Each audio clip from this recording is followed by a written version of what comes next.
ஆண்டுக்கு 1 கோடி ரூபாய்க்கு கீழ் வர்த்தகம் செய்யும் நிறுவனங்களுக்கு தணிக்கையிலிருந்து விலக்களிப்பது குறித்த சட்ட மசோதா வரும் நாடாளுமன்ற தொடரில் நிறைவேற்றப்படக்கூடும் என்று தெரியவந்திருக்கிறது. 1 கோடி ரூபாய்க்கு கீழ் வணிகம் செய்யும் நிறுவனங்களில் பிரச்சனைகள் குறைவாக இருப்பதால் அவற்றை தணிக்கை செய்வதில் பெரிய பலன் இல்லை என கம்பெனி விவகாரங்கள் துறை உயரதிகாரி ஒருவர் தெரிவித்துள்ளார். எனினும் இதனால் வணிக நிறுவனங்கள் மீது அரசின் கண்காணிப்பு இல்லாமல் போகும் என்பதால் இத்துறையில் சீர்குலைவு ஏற்பட வாய்ப்பிருப்பதாகவும் நிதித்துறை நிபுணர்கள் எச்சரித்துள்ளனர். மேற்கு வங்கத்தில் ஆளுநர் மாளிகையின் பெயரான ராஜ்பவன் என்பது லோக்பவன் என மாற்றம் செய்யப்பட்டுள்ளது. மேற்கு வங்கத்தின் பல்வேறு பகுதிகளில் உள்ள ஆளுநர் இல்லங்கள் லோக் நிவாஸ் என மாற்றப்பட்டுள்ளன. மத்திய உள்துறை அமைச்சகம் கடந்த 25ஆம் தேதி வெளியிட்ட அறிவிப்பின்படி இந்த பெயர் மாற்றம் மேற்கொள்ளப்பட்டுள்ளது. இந்தியா முழுவதிலும் உள்ள ராஜ்பவன்கள் லோக்பவன் என்று மாற்றப்பட வேண்டும் என்று அதில் அறிவுறுத்தப்பட்டிருந்தது. அதேபோல ராஜ்நிவாஸ் என்பது லோக் நிவாஸ் என்றும் மாற்றும்படியும் கூறப்பட்டிருந்தது.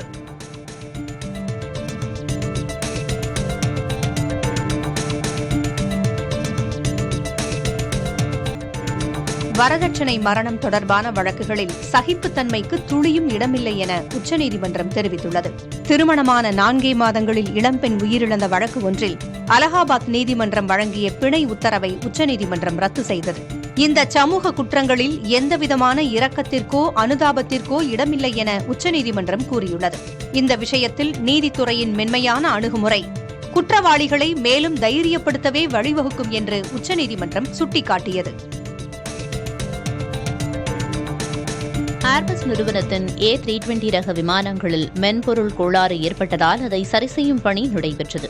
இதனால் இந்தியா உட்பட பல நாடுகளில் இவ்வகை விமான சேவைகள் ரத்தாகின.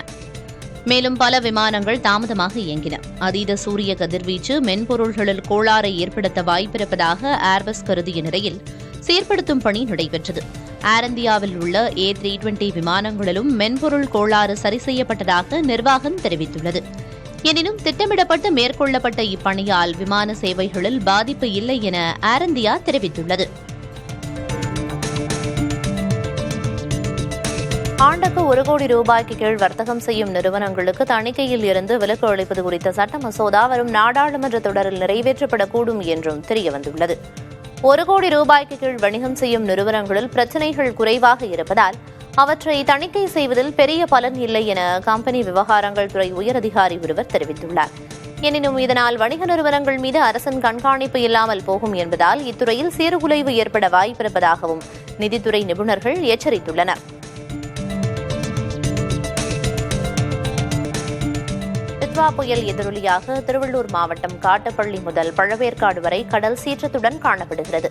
காட்டுப்பள்ளி முதல் பழவேற்காடு வரையில் கடல் வழக்கத்திற்கு மாறாக கொந்தளிப்புடன் காணப்படுகிறது. மணிக்கு 50 முதல் 55 கிலோமீட்டர் வேகத்தில் தரைக்காற்று வீசி வருவதால் 3750 படகுகள் கரையில் நிறுத்தப்பட்டுள்ளன. 10,000க்கும் மேற்பட்ட மீனவர்கள் கடலுக்கு செல்லவில்லை. காற்றின் வேகம் அதிகரிக்கும் என்பதால் மீனவர்கள் பாதுகாப்பாக இருக்க மீன்வளத்துறை அறிவுறுத்தியுள்ளது. டிட்வா புயல் காரணமாக விமான கட்டணம் உச்சம் தொட்டுள்ளது. சென்னை, மதுரை, திருச்சி, கோவை உள்ளிட்ட நகரங்களுக்கான விமான டிக்கெட் கட்டணங்கள் பல மடங்கு அதிகரித்துள்ளன. சென்னை திருச்சி இடையே சாதாரண கட்டணம் 3,000 ரூபாயிலிருந்து 55,000 ரூபாயாக உயர்ந்துள்ளது. சென்னை மதுரை இடையே சாதாரண கட்டணம் 3,000 ரூபாயிலிருந்து 20,000 ரூபாயாகவும், சென்னை கோவை கட்டணம் 4,000 ரூபாயிலிருந்து 24,000 ரூபாயாகவும் உயர்ந்து பயணிகளை அதிர்ச்சிக்குள்ளாக்கியிருக்கிறது. திருச்சி, மதுரை, கோவை போன்ற இடங்களுக்கான சிறிய ரக விமானங்கள் ரத்து செய்யப்பட்டிருப்பதால் கட்டணம் கடுமையாக உயர்ந்துள்ளதாக கூறப்பட்டுள்ளது.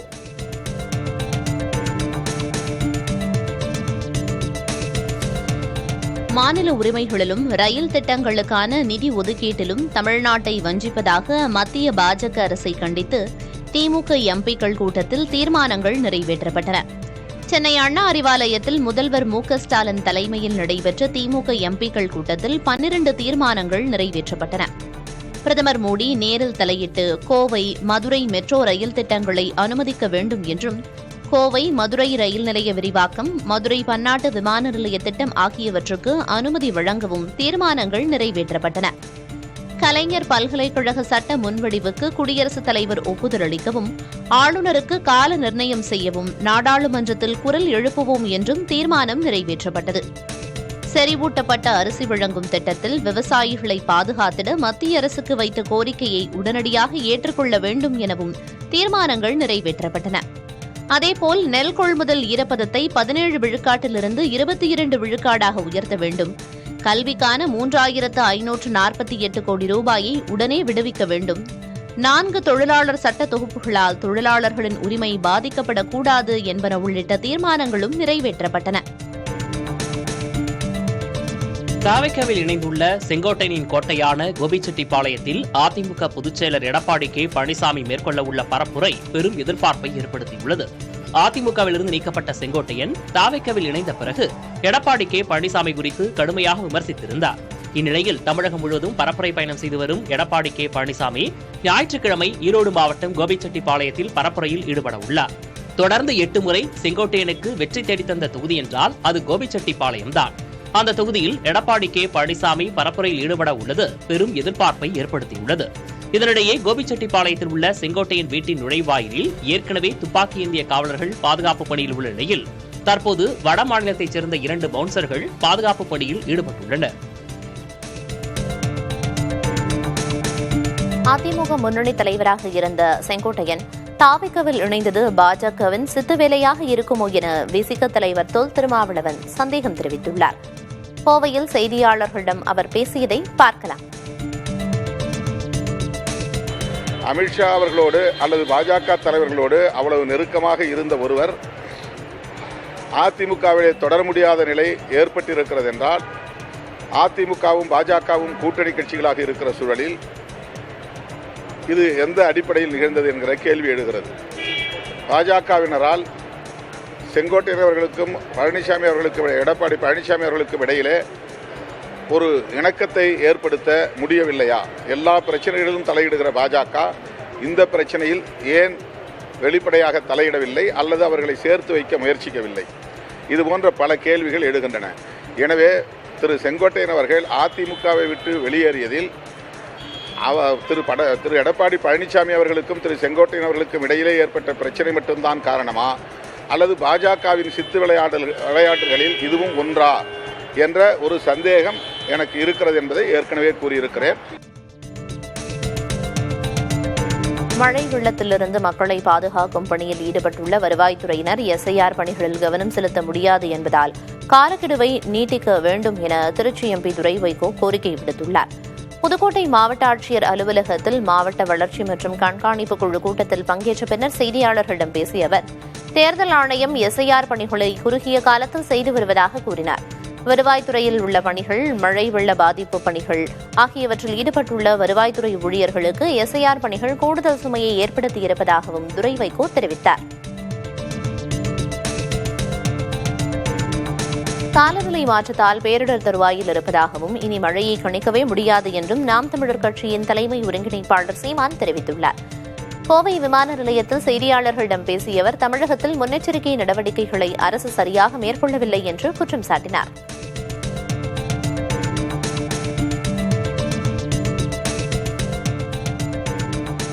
நமக்கு காலநிலை மாற்றத்தால் நம்ம இருக்கிற ஒரு பேரிடர், நமக்கு பருவமழைன்னு ஒன்றும் கிடையாது, அதை மறந்துடுங்க. பெருமழை புயல் மழை தான், புரியுதா உங்களுக்கு? அது அதை எதிர்கொள்ள தயாராகிடணும்.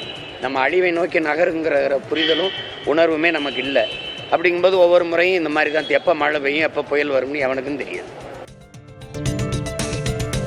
டிட்வா புயல் தாக்கத்தால் இலங்கையில் ரயில் பாதைகள் அந்தரத்தில் தொங்குவதால் ரயில் போக்குவரத்து கடுமையாக பாதிக்கப்பட்டுள்ளது. இலங்கையில் கடந்த சில நாட்களாக தொடர்ந்து பெய்த கனமழையால் அந்த நாடு முழுவதும் வெள்ளக்காடாக காட்சியளிக்கிறது.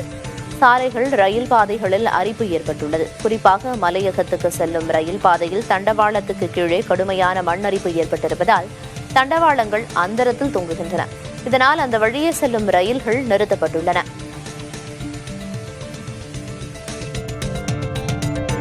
இலங்கையில் டிட்வா புயலின் தீவிர தாக்கத்தால் மன்னார் மாவட்டத்தில் உள்ள மாந்தை மேற்கு கள்ளியடி கிராமம் வரலாறு காணாத வெள்ளத்தால் பாதிக்கப்பட்டிருக்கிறது. வீடுகள் வெள்ளத்தில் மூழ்கியுள்ளன. இதனால் மக்கள் பெரும் அவதிக்குள்ளாகியுள்ளனர். கிராமத்தின் பிரதான சாலைகள் வெள்ளத்தில் மூழ்கியதால் போக்குவரத்து முடங்கியது. அத்தியாவசிய தேவைகள் கிடைப்பதில் சிரமம் ஏற்பட்டுள்ளது. தங்களுக்கு தேவையான உதவிகள் மற்றும் பாதுகாப்பான இடங்களுக்கு நகர்த்தும் நடவடிக்கைகளை அதிகாரிகள் விரைந்து மேற்கொள்ள வேண்டும் என்று கிராம மக்கள் கோரிக்கை விடுத்துள்ளனர். இலங்கையின் மன்னார் மாவட்டத்தில் உள்ள போசாலை கடற்கரை பகுதியில் டித்வா புயலால் பெரும் பாதிப்பு ஏற்பட்டுள்ளது. கடல் நீர் கிராமங்களுக்குள் புகுந்ததால் கடற்கரை பகுதியில் உள்ள மீனவர்களின் வீடுகள் முற்றிலும் சேதமடைந்துள்ளன. அத்துடன் கரையில் நிறுத்தி வைக்கப்பட்டிருந்த மீனவர்களின் படகுகளும் சேதத்தை சந்தித்துள்ளன.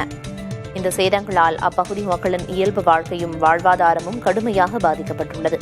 கடல் சீற்றம் தொடர்வதால் பொதுமக்கள் எச்சரிக்கையுடன் இருக்குமாறு அறிவுறுத்தப்பட்டுள்ளனர்.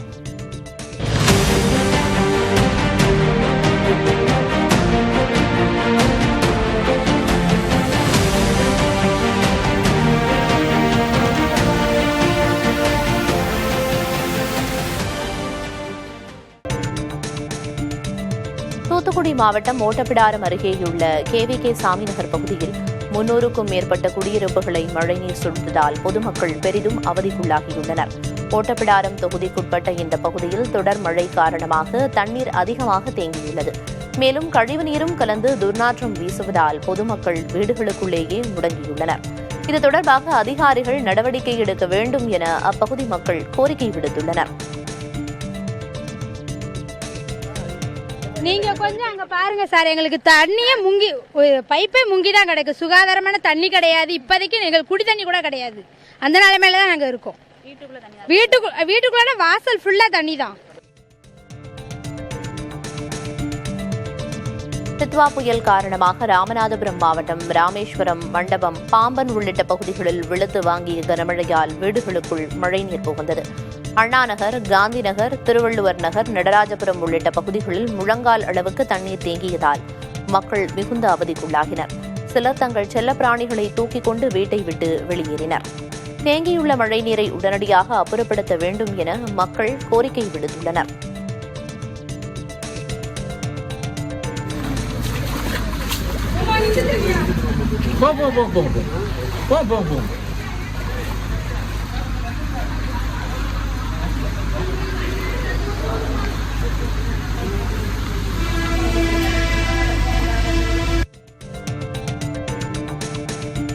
ராமநாதபுரம் அருகே 50 ஏக்கர் உப்பளங்கள் மழைநீரில் மூழ்கியுள்ளன. டிட்வா புயல் தாக்கத்தின் காரணமாக ராமநாதபுரம் மாவட்டத்தில் 3வது நாளாக தொடர் மழை பெய்து வருவதால் கோப்பேரி மடத்தில் 50 ஏக்கர் பரப்பளவில் உள்ள உப்பளங்கள் நீரில் மூழ்கியுள்ளன. நூற்றுக்கணக்கான உப்பள தொழிலாளர்கள் வேலையில்லாமல் தவித்து வருகின்றனர். அறுவடை செய்யப்பட்டு சேமித்த உப்பை ஏற்றுமதி செய்வதில் தாமதம் ஏற்பட்டிருப்பதாக விவசாயிகள் வேதனை தெரிவிக்கின்றனர். திருவாரூர் மாவட்டம் திருத்துறைப்பூண்டியில் 10,000 ஏக்கருக்கு மேலாக சாகுபடி செய்த சம்பா தாளடி பயிர்கள் மழை நீரில் மூழ்கியுள்ளதால் விவசாயிகள் கவலையடைந்துள்ளனர். ஏற்கனவே கடந்த சில தினங்களுக்கு முன்பு கனமழையின் காரணமாக மூழ்கிய விளைநிலங்களில் இருந்து தண்ணீர் வடியாத நிலையில் தற்போது பெய்து வரும் மழையின் காரணமாக மீண்டும் பயிர்கள் மூழ்கியுள்ளன. இதன் காரணமாக தமிழகம் முழுவதும் குத்தகைக்கு சாகுபடி செய்துள்ள விவசாயிகளுக்கு பயிர் காப்பீடு செய்யும் நாள் டிசம்பர் 1ஆம் தேதி வரை நீட்டிக்கப்பட்டுள்ளது. புதுக்கோட்டை மாவட்டத்தில் தாழ்வான குடியிருப்பு பகுதிகளில் மழைநீர் சூழ்ந்ததால் பாதிக்கப்பட்டோர் முகாம்களில் தங்க வைக்கப்பட்டுள்ளனர். புதுக்கோட்டை கோட்டைப்பட்டினத்தில் வெள்ளிக்கிழமை இரவு முதல் தொடர்ந்து மழை பெய்து வருவதால் அங்குள்ள ராம்நகர், பொன்னன்வயல், மீனவர் காலனி ஆகிய தாழ்வான குடியிருப்புகளில் இருந்த மக்களை வருவாய்த்துறையினர் அழைத்து வந்து புயல் பாதுகாப்பு மையங்களில் தங்க வைத்துள்ளனர். முகாம்களில் உள்ள 70 பேருக்கும் உணவு, குடிநீர் உள்ளிட்ட வசதிகள் செய்யப்பட்டுள்ளன.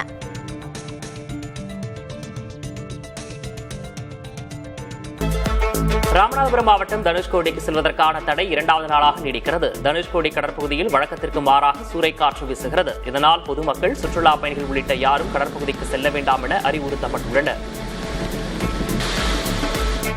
டிட்வா புயல் காரணமாக வங்கக்கடலில் காற்றின் வேகம் அதிகரித்துள்ள நிலையில் ஆழ்கடலுக்கு சென்ற நாகை மீனவர்கள் மீண்டும் ஊர் திரும்ப முடியாமல் தவித்து வருகின்றனர்.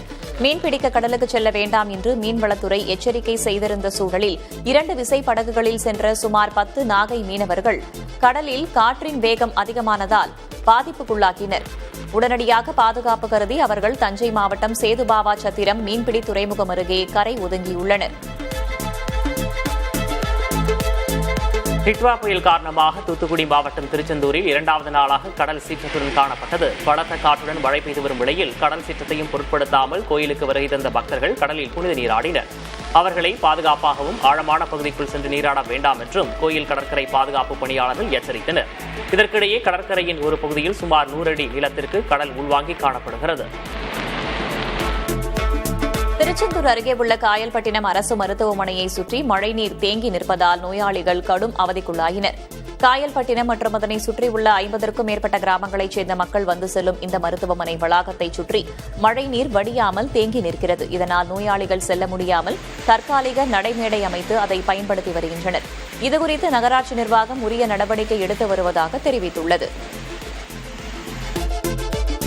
டிட்வா புயல் காரணமாக புதுச்சேரி, காரைக்கால் பகுதிகளில் மழை விட்டு பெய்து வருவதுடன் கடல் சீற்றத்துடன் காணப்படுகிறது. அதேபோல் புதுச்சேரி துறைமுகத்தில் 4ஆம் எண் புயல் கூண்டு ஏற்றப்பட்டு மீனவர்கள் கடலுக்கு செல்ல வேண்டாம் எனவும் அறிவுறுத்தப்பட்டுள்ளது. மேலும் புதுச்சேரி மத்திய பல்கலைக்கழக தேர்வுகள் ரத்து செய்யப்பட்டு பள்ளி, கல்லூரிகளுக்கும் விடுமுறை அறிவிக்கப்பட்டிருக்கிறது. காரைக்காலின் திருநள்ளாறு, கோட்டிச்சேரி, நெடுங்காடு உள்ளிட்ட பகுதிகளிலும் தொடர்ந்து மழை பெய்து வருவது குறிப்பிடத்தக்கது. திருவாரூர் மாவட்டம் முத்துப்பேட்டை பகுதிகளில் சம்பா தாளடி சாகுபடி செய்யப்பட்ட விவசாய நிலங்கள் மழை நீரில் மூழ்கி சேதமடைந்தன. வடசங்கேந்தி, குமாரபுரம், மாங்குடி உள்ளிட்ட பகுதிகளில் சுமார் 7000 ஏக்கருக்கு மேல் இளம் சம்பா தாளடி பயிர்கள் நடவு செய்யப்பட்டிருந்தன. ஆனால் தொடர்ந்து பெய்து வரும் மழையின் காரணமாக விவசாய நிலங்களில் மழைநீர் தேங்கி பயிர்கள் முழுவதும் அழுகத் தொடங்கியுள்ளன. இதனால் பாதிக்கப்பட்டுள்ள விவசாயிகள் அரசு நிவாரணம் வழங்க வேண்டும் என்று கோரிக்கை விடுக்கின்றனர். மழையால் பாதிக்கப்பட்ட பயிர்களை கணக்கெடுத்து நிவாரணத்தை விரைந்து வழங்க நடவடிக்கை எடுக்கப்பட்டு வருவதாக வேளாண் துறை அமைச்சர் MRK பன்னீர்செல்வம் தெரிவித்துள்ளார். இது தொடர்பாக பேசிய அவர், பாதிக்கப்பட்ட விளைநில பகுதிகளை கணக்கெடுக்கும் பணி நடைபெறுவதாக தெரிவித்தார். 16,000 ஹெக்டேருக்கு அதிகமான பயிர்கள் மழைநீரால் பாதிக்கப்பட்டுள்ளதாகவும் அமைச்சர் தெரிவித்தார். ஜூலை முதல் செப்டம்பர் வரையிலான காலாண்டில் இந்தியாவின் GDP எனப்படும் மொத்த உள்நாட்டு உற்பத்தி 8.2% உயர்ந்திருப்பது ஊக்கமளிப்பதாக பிரதமர் நரேந்திர மோடி கூறியுள்ளார். இந்திய மக்களின் கடின உழைப்பும் அரசின் வளர்ச்சிக்கு ஆதரவாக கொள்கைகள் மற்றும் சீர்திருத்தங்களே காரணம் என்றும் அவர் கூறினார். ஒவ்வொரு குடிமகனின் வாழ்வாதாரத்தை மேம்படுத்துவதற்கான சீர்திருத்தங்களை தொடர்ந்து முன்னெடுத்துச் செல்வதாகவும் பிரதமர் உறுதியளித்தார். மத்திய அரசின் கொள்கைகள் சரியான பாதையில் செல்வதையே இது காட்டுவதாக பிரதமர் மோடி கூறினார். இந்தியாவின் GDP ஜூலை செப்டம்பர் காலாண்டில் 8.2 விழுக்காடாக உயர்ந்துள்ளதாக தேசிய புள்ளியியல் அலுவலகம் கூறியிருப்பது முரணாக உள்ளதாக காங்கிரஸ் செய்தி தொடர்பு பொதுச் செயலாளர் ஜெய்ராம் ரமேஷ் கூறியுள்ளார். பன்னாட்டு நிதியத்தின் சமீபத்திய அறிக்கை இந்தியாவின் தேசிய கணக்கு புள்ளி விவரங்களுக்கு C கிரேட் அளித்ததை சுட்டிக்காட்டிய ஜெய்ராம் ரமேஷ், அரசு தெரிவிக்கும் GDP வளர்ச்சி எண்கள் நம்பிக்கை அளிப்பதாக இல்லை என்று கூறியுள்ளார். தனியார் முதலீட்டில் எந்தவித எழுச்சியும் இல்லாததால் GDP வளர்ச்சி நீடிக்காது என்றும் ஜெய்ராம் ரமேஷ் தெரிவித்துள்ளார். டெல்லி உள்ளிட்ட வட இந்திய பகுதிகளில் மக்கள் உயிருக்கு ஆபத்து விளைவிக்கும் காற்று மாசு குறித்து நாடாளுமன்றத்தில் உடனடியாக விரிவான விவாதம் நடத்தப்பட வேண்டும் என்று மக்களவை எதிர்க்கட்சித் தலைவர் ராகுல் காந்தி வலியுறுத்தியுள்ளார். காற்று மாசால் பாதிக்கப்பட்ட குழந்தைகளின் அன்னையர்களை சந்தித்த பிறகு ராகுல் காந்தி எக்ஸ் தளத்தில் இதுகுறித்து பதிவிட்டுள்ளார். இந்திய குழந்தைகள் நச்சு கலந்த காற்றை சுவாசித்து மூச்சு திணறும் போது பிரதமர் மோடி ஏன் அமைதியாக இருக்கிறார் என்று ராகுல் காந்தி கேள்வி எழுப்பியுள்ளார். மதுரை உத்தங்குடியில் திமுக செயல் வீரர்கள் கூட்டத்தில் பேசிய அமைச்சர் தங்கம் தென்னரசு, அரசியல் புயல் எப்படி அடித்தாலும் ஸ்டாலின் தான் மீண்டும் முதல்வராவார் என தெரிவித்தார். இதே கூட்டத்தில் பேசிய அமைச்சர் பழனிவேல் தியாகராஜன், தமிழ்நாட்டில் ஒரு திட்டமே இல்லாமல் SIR பணிகளை தேர்தல் ஆணையம் மேற்கொண்டிருப்பதாகவும் விமர்சித்தார். இத்தனை குறுகிய நாட்களில் இவ்வளோ ஒரு திட்டமிடாத ஒரு போக்கில் இந்த அளவிற்கு வேற எந்த மாநிலத்திலும் இந்த எலெக்ஷன் கமிஷனாக செய்திருக்கவே முடியாது. ஏனென்றால் திராவிட முன்னேற்ற கழகத்துடைய நிர்வாகிகள் தான் இந்த பணியை முழுமையாக செய்து கொண்டிருக்கிறோம். இது அவங்க செய்ய வேண்டாதது, செய்ய தவிர்க்க பார்த்தது, செய்ய இயலாததெல்லாம் நம்மளால் செய்ய முடியும் என்றால் நிர்வாகத்திறன் இந்த தமிழ்நாட்டில் ஏன் இந்தியாவில் எந்த கழகத்துக்கும் இல்லாத அளவுக்கு நம்மளிடம் அரசியல் கூட்டணிகள் எப்படி வேண்டுமானால் அமையட்டும். இன்றைக்கு காலையிலே ஒரு இயக்கத்தில் இருக்கக்கூடிய நாளைக்கு காலையிலே இன்னொரு இயக்கத்துக்கு போகட்டும். இந்த இயக்கங்கள் நாளைக்கு மாறி மாறி கூட்டணிகள் வைக்கலாம். எந்த அரசியல் சூழ்நிலைகள் அந்த அரசியல் எப்படி அடித்தாலும் தேர்தல் எந்த காலத்தில் வந்தாலும் தமிழ்நாட்டின் முதலமைச்சராக மீண்டும் நம்முடைய தலைவர் தான் சென்னை கோட்டைக்குள் அதிமுக முன்னணி தலைவராக இருந்த செங்கோட்டையன் தவேகவில் இணைந்தது பாஜகவின் சித்துவேலையாக இருக்குமோ என விசிக தலைவர் தொல் திருமாவளவன் சந்தேகம் தெரிவித்துள்ளார். கோவையில் செய்தியாளர்களிடம் அவர் பேசியதை காண்போம்.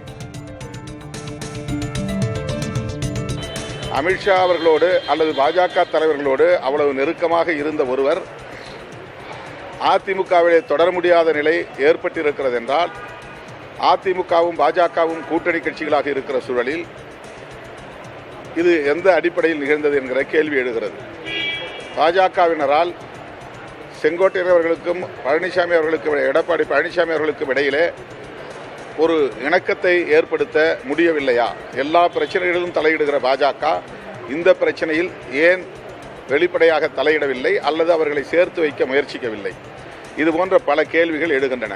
எனவே திரு செங்கோட்டையன் அவர்கள் அதிமுகவை விட்டு வெளியேறியதில் திரு எடப்பாடி பழனிசாமி அவர்களுக்கும் திரு செங்கோட்டையன் அவர்களுக்கும் இடையிலே ஏற்பட்ட பிரச்சனை மட்டும்தான் காரணமா அல்லது பாஜகவின் சித்து விளையாட்டுகளில் இதுவும் ஒன்றா என்ற ஒரு சந்தேகம் எனக்கு இருக்கிறது என்பதை ஏற்கனவே கூறியிருக்கிறேன். முதுநிலை பட்டதாரி ஆசிரியர்களுக்கான போட்டித் தேர்வில் தமிழ் பாடத்தில் 85,000க்கும் மேற்பட்டோர் தோல்வியடைந்திருப்பது அதிர்ச்சி அளிப்பதாக பாமக தலைவர் அன்புமணி ராமதாஸ் தெரிவித்துள்ளார். இது தொடர்பாக அவர் வெளியிட்டுள்ள அறிக்கையில், தாய்மொழியான தமிழை கற்காமலேயே முனைவர் பட்டம் வரை பெற முடியும் என்ற நிலையை தமிழக ஆட்சியாளர்கள் உருவாக்கியதன் விளைவு என கண்டனம் தெரிவித்துள்ளார். மேலும் இதுதான் திமுக அரசின் தமிழ் வளர்க்கும் லட்சணமா என அன்புமணி கடுமையாக சாடியுள்ளார்.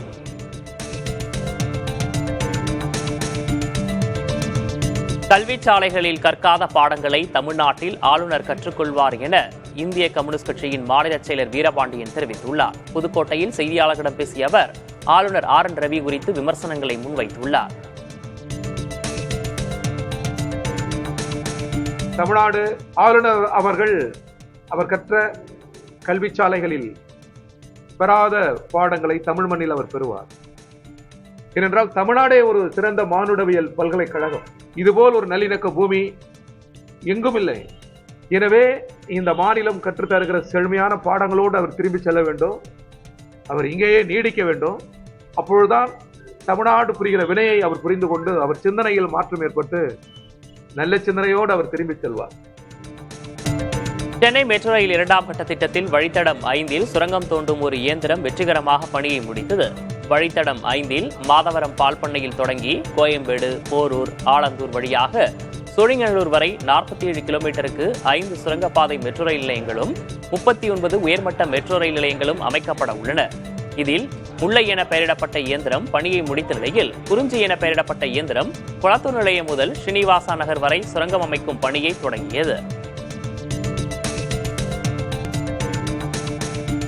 ராமநாதபுரம் அருகே 50 ஏக்கர் உப்பளங்கள் மழைநீரில் மூழ்கியுள்ளன. டிட்பா புயல் தாக்கத்தின் காரணமாக ராமநாதபுரம் மாவட்டத்தில் 3வது நாளாக தொடர் மழை பெய்து வருவதால் கோப்பேரி மடத்தில் 50 ஏக்கர் பரப்பளவில் உள்ள உப்பளங்கள் நீரில் மூழ்கியுள்ளன. நூற்றுக்கணக்கான உப்பள தொழிலாளர்கள் வேலையில்லாமல் தவித்து வருகின்றனர். அறுவடை செய்யப்பட்டு சேமித்த உப்பை ஏற்றுமதி செய்வதில் தாமதம் ஏற்பட்டிருப்பதாக விவசாயிகள் வேதனை தெரிவிக்கின்றனர். திருவாரூர் மாவட்டம் திருத்துறைப்பூண்டியில் 10,000 ஏக்கருக்கு மேலாக சாகுபடி செய்த சம்பா தாளடி பயிர்கள் மழை நீரில் மூழ்கியுள்ளதால் விவசாயிகள் கவலையடைந்துள்ளனர். ஏற்கனவே கடந்த சில தினங்களுக்கு முன்பு கனமழையின் காரணமாக மூழ்கிய விளைநிலங்களில் இருந்து தண்ணீர் வடியாத நிலையில் தற்போது பெய்து வரும் மழையின் காரணமாக மீண்டும் பயிர்கள் மூழ்கியுள்ளன. இதன் காரணமாக தமிழகம் முழுவதும் குத்தகைக்கு சாகுபடி செய்துள்ள விவசாயிகளுக்கு பயிர் காப்பீடு செய்யும் நாள் டிசம்பர் 1ஆம் தேதி வரை நீட்டிக்கப்பட்டுள்ளது.